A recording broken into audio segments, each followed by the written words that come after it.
इथं बॅग आवरून ठेवली कांचननं. कांचन इकडे बघ ग, पाठबीट मांडलाय सगळा.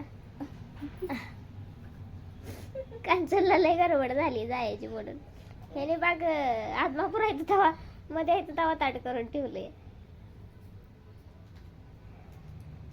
आता व्हिडिओवरून तर तुम्हाला समजलं असेल की कांचन माहेरी चालले आणि हा पाडव्या दिवशीचा व्हिडिओ आहे. पाडव्याच्या दिवशी आहोनला ऑप्शन करून ती जाणार होती, पण ते मेंढी माऊलीचा कार्यक्रम होता ना, त्याच्यामुळे ते आदमापूरला गेले होते. तर त्यांची वाट बघत होती ती. त्याने आल्यावर त्यांचं ऑप्शन करून मग ती जाणार होती. तर आल्या तिनं पटकन त्यांचं ऑप्शन केलं आणि नंतर मग चालली होती ती. खरं तर ती माहेरी फक्त एकदा जाते जास्त दिवस राहण्यासाठी. ते म्हणजे तिचे चुलते जे नेपाळ असतात ते जेव्हा येतात तेव्हाच ती जात असते. आणि मी पण एकदा जाते जेव्हा माझी बहीण ती बाहेर असते, म्हणजे ओडिसाला असते. जेव्हा ती येते ना तेव्हा मी जाते. असं आमचं माहेरी जाण्याचं हे असतंय, शेड्यूल असतंय.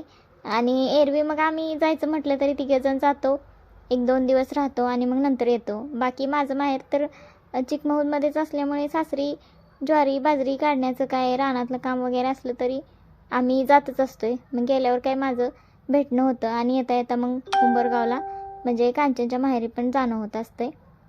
तर असं असते आमचं. तर तिचे चुलते आलेले आहेत त्यामुळं ती चाललेली आहे आणि चाललेली आहे त्यामुळे ती वरती सगळ्यांना सांगते हां चालले आता, बाय बाय करते सगळ्यांना.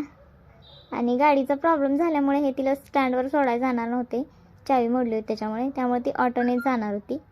तर भेटूया परत दुसऱ्या व्हिडिओमध्ये. धन्यवाद.